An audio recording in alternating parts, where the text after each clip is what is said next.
Yakutsk in Russian Siberia is known as the world's coldest city.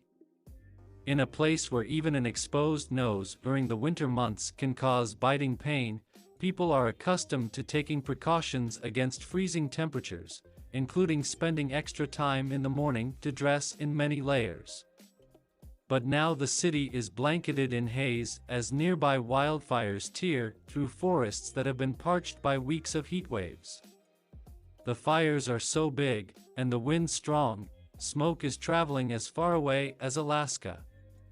In the U.S., the bootleg wildfire in Oregon has grown into a monstrous complex with its own weather, sending the dense smoke some 3,000 miles across one end of the continent to the other. New York City on Wednesday woke up to an intense red sunrise, the smell of wildfires and a thick brown haze. Firefighters in both countries, as well as British Columbia in Canada, are fighting a near-impossible battle to smother the infernos with water bombs and hoses, and preventing their spread by digging fire breaks. Wildfires burning out of control across the western U.S. send haze across the continent to New York City on July 20th.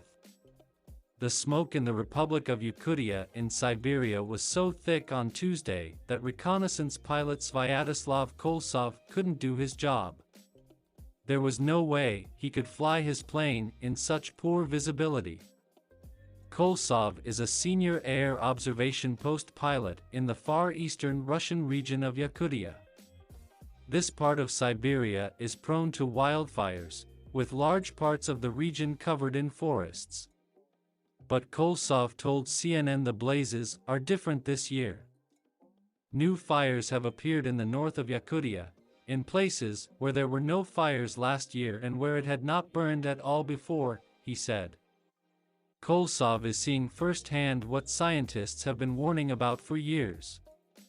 Wildfires are becoming larger and more intense, and they are also happening in places that aren't used to them. The fire season is getting longer, the fires are getting larger, they're burning more intensely than ever before, said Thomas Smith, an assistant professor in environmental geography at the London School of Economics. Employees of the Forest Protection Service Yakutsk rest as they dig a firebreak moat to stop a fire outside Magras village in Yakutia. Many factors, like poor land management, play a role in wildfires, but climate change is making them more frequent and intense. Most of Europe, the western US, southwest Canada, and some regions of South America experienced drier than average conditions in June, according to the Copernicus Climate Change Service, making tinderboxes of forests. The wildfires in Yakutia have consumed more than 6.5 million acres since the beginning of the year, according to figures published by the country's Aerial Forest Protection Service. That's nearly 5 million football fields. Trees burn along Highway 89 during the Tamarack Fire in the Californian city of Markleeville on July 17. In Oregon, 8 fires have burned nearly 475,000 acres so far, in a fire season officials said was unlike any they've seen before. The bootleg fire is so large and generating so much energy and extreme heat that it's creating its own clouds and thunderstorms. The Canadian province of British Columbia declared an emergency due to wildfires there effective Wednesday. Nearly 300 active wildfires have been reported in the province. The bootleg fire illuminates the sky at night near Bly in Oregon on July 16. The wildfires are part of a vicious climate cycle. Not only is climate change stoking the fires, but their burning releases even more carbon into the atmosphere, which worsens the crisis. Some scientists say this year's fires are particularly bad. Already by mid-July, the total estimated emissions is higher than a lot of previous years' totals for summer periods, so that's showing that this is a very persistent problem, said Mark Parrington, senior scientist at the Copernicus Atmosphere Monitoring Service.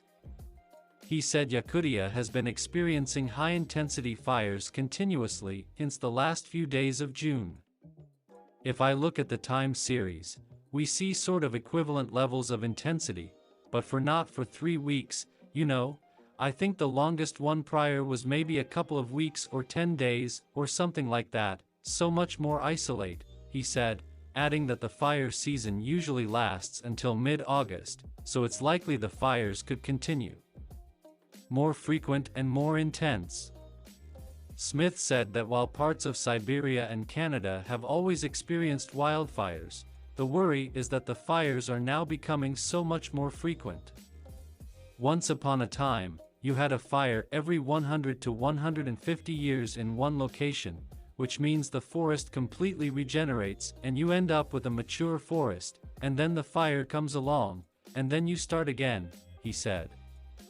"What we're seeing in some parts of eastern Siberia is the fires are happening every 10 to 30 years now, in some places, and what that means is the forest is not going to be able to become mature, and you end up with an ecosystem shift to kind of a shrubland or swampy grassland.